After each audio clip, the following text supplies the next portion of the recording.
Hi friends, ಎಲ್ಲರಿಗೂ ನಮ್ಮ Gandhi tutorials ಚಾನಲ್ಗೆ ಸ್ವಾಗತ ಸುಸ್ವಾಗತ. ಗಾಂಧಿ ಟ್ಯುಟೋರಿಯಲ್ಸ್ ಚಾನಲನ್ನು ಲೈಕ್ ಮಾಡಿ, ಶೇರ್ ಮಾಡಿ, ಸಬ್ಸ್ಕ್ರೈಬ್ ಮಾಡಿ ಮತ್ತು ನಿಮ್ಮ ಸ್ನೇಹಿತರ ಜೊತೆ ಹಂಚಿಕೊಳ್ಳಿ ನಮ್ಮ ವಿಡಿಯೋವನ್ನು. Welcome to Gandhi tutorials. Gandhi tutorials ಕಡೆಯಿಂದ ನಿಮಗೊಂದು ಇವತ್ತು ಗುಡ್ ನ್ಯೂಸ್ ತೊಗೊಂಬಂದಿದ್ದೀವಿ, ಸಿಹಿ ಸುದ್ದಿ. ಅದು ಏನಪ್ಪ ಅಂತಂದರೆ ನೀವೇ ನೋಡಿ. ಇವಾಗ KSYU ಕರ್ನಾಟಕ ರಾಜ್ಯ ಮುಕ್ತ ವಿಶ್ವವಿದ್ಯಾನಿಲಯದ ಕಡೆಯಿಂದ PhD ಎಂಟ್ರೆನ್ಸ್ ಎಕ್ಸಾಮ್ಗೆ ಕಾಲ್ಫರ್ ಮಾಡಿದ್ದಾರೆ. ನೋಡಿ, ಇಲ್ಲಿ ನೋಟಿಫಿಕೇಷನ್ನ ನಿಮ್ಮ ಜೊತೆ ಹಂಚ್ಕೋತಾ ಇದ್ದೀನಿ. ನೋಡಿ, ಇವತ್ತು ಕನ್ನಡ ಇತಿಹಾಸ, ಪತ್ರಿಕೋದ್ಯಮ ಮತ್ತು ಸಮೂಹ ಸಂವಹನ, ಮನೋವಿಜ್ಞಾನ, ಇಂಗ್ಲೀಷ್, ಅರ್ಥಶಾಸ್ತ್ರ, ವಾಣಿಜ್ಯಶಾಸ್ತ್ರ, ಗಣಕಯಂತ್ರ ವಿಜ್ಞಾನ, ತೆಲುಗು, ರಾಜ್ಯಶಾಸ್ತ್ರ, ಪರಿಸರ ವಿಜ್ಞಾನ, ಭೂಗೋಳಶಾಸ್ತ್ರ ಮತ್ತು ಮಾಹಿತಿ ತಂತ್ರಜ್ಞಾನ, ಸಮಾಜಶಾಸ್ತ್ರ, ಆಹಾರ ವಿಜ್ಞಾನ ಮತ್ತು ಪೌಷ್ಟಿಕತೆ, ಈ ಸಬ್ಜೆಕ್ಟ್ಗಳಿಗೆ ಕಾಲ್ಫರ್ ಮಾಡಿದ್ದಾರೆ PhD ಎಂಟ್ರೆನ್ಸ್ ಎಕ್ಸಾಮು. ನೋಡಿ, ಅದರ ಸಾಮಾನ್ಯ ಪರೀಕ್ಷೆ ಹೆಂಗಿರುತ್ತೆ ಅಂತಂದರೆ CET.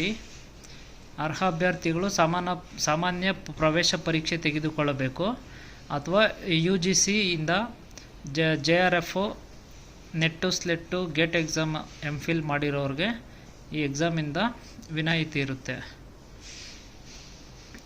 ಫೀಸು ಜನರಲ್ಲು 2000 ಇರುತ್ತೆ. SC ST ಪ್ರವರ್ಗ 1ಕ್ಕೆ ಮಾತ್ರ 1000 ಇರುತ್ತೆ. ಮಿಕ್ಕಿದ್ದು ಎಲ್ಲರಿಗೂ 2000 ಇರುತ್ತೆ. ಯಾರೂ ಕನ್ಫ್ಯೂಸ್ ಮಾಡ್ಕೋಬೇಡಿ. SC ST ಪ್ರವರ್ಗ 1ಕ್ಕೆ ಮಾತ್ರ 1000 ಇರುತ್ತೆ. ಲ್ಯಾಂಗ್ವೇಜಸ್ಸು ಯಾವುದು ಅಂತ ನೋಡಿದ್ನಲ್ಲ, ಈ ಅರ್ಜಿಯನ್ನು ಫಿಲ್ ಮಾಡೋದು ಹೆಂಗೆ ಅಂತಂದರೆ, ಇದರಲ್ಲೇ ಒಂದು ಅಪ್ಲಿಕೇಶನ್ ಫಾರ್ಮ್ ಇದೆ. ಅದನ್ನು ಪ್ರಿಂಟೌಟ್ ತೊಗೊಂಬಿಟ್ಟು, ನೋಟಿಫಿಕೇಷನಲ್ಲಿರೋ ಅಪ್ಲಿಕೇಶನ್ ಫಾರ್ಮ್ನ ಪ್ರಿಂಟೌಟ್ ತೊಗೊಂಡು ಅದನ್ನು ಡೈರೆಕ್ಟು ನಾವು ಈ ವಿಳಾಸಕ್ಕೆ ಕಳಿಸ್ಬೇಕಾಗುತ್ತೆ. ಇಲ್ಲಿ ಯಾವ ಸಬ್ಜೆಕ್ಟ್ ಆಗಿರುತ್ತಲ್ವ, ನಮ್ಮ ಸಬ್ಜೆಕ್ಟ್ ಹೆಸರು ಹಾಕಬೇಕು. ಅಧ್ಯಕ್ಷರು ನಾವು ಎಕನಾಮಿಕ್ಸ್ ಡಿಪಾರ್ಟ್ಮೆಂಟು ಅಂತ ಇಲ್ಲಿ ಬರುತ್ತೆ. ಈ ಥರ ಇಲ್ಲಿ ಅಥವಾ ರಾಜ್ಯಶಾಸ್ತ್ರ ಅಥವಾ ಇಲ್ಲಿರೋ ಅಂಥ ಸಬ್ಜೆಕ್ಟ್ಗಳು ನಿಮ್ದು ಯಾವುದಿರುತ್ತೋ ಅದನ್ನು ಇಲ್ಲಿ ಹಾಕ್ಬಿಟ್ಟು ಕಳಿಸ್ಬೇಕಾಗುತ್ತೆ. ಇಲ್ಲಿ ನೋಡಿ, ಎಕನಾಮಿಕ್ಸ್ ಅವ್ರಿಗೆ ಇದು ಸಪ್ರೇಟ್ ಇದೆ.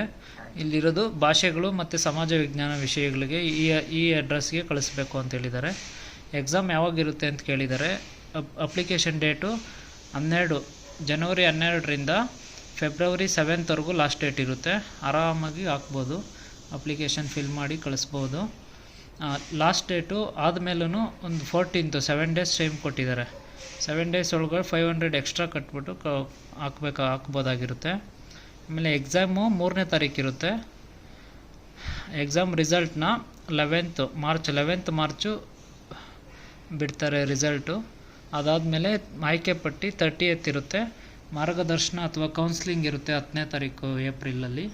ನೋಡ್ಕೊಳ್ಳಿ, ಈ ಅಡ್ರೆಸ್ಸು KSYU www.ksyumysore.ac.in .in ನೋಡಿದ್ರೆ ನಮಗೆ ಅಪ್ಲಿಕೇಶನ್ನು, ಅರ್ಜಿ, ನೋಟಿಫಿಕೇಷನ್ಸ್ ಎಲ್ಲ ಅದರಲ್ಲಿ ಸಿಗುತ್ತೆ.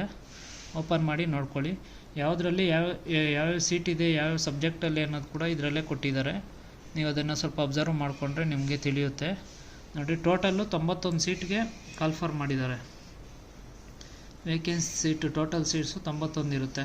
ಅದರಲ್ಲಿ ಕ್ಯಾಟಗರಿ ವೈಸು ಇಲ್ಲಿ ತೋರಿಸಿದ್ದಾರೆ ನೋಡಿ. ಜನರಲ್ ಮೆರಿಟು 47 ಇರುತ್ತೆ. OBC ಸೀಟು 22 ಇರುತ್ತೆ. ಕ್ಯಾಟಗರಿ 1 SC STಗೆ 22 ಇರುತ್ತೆ.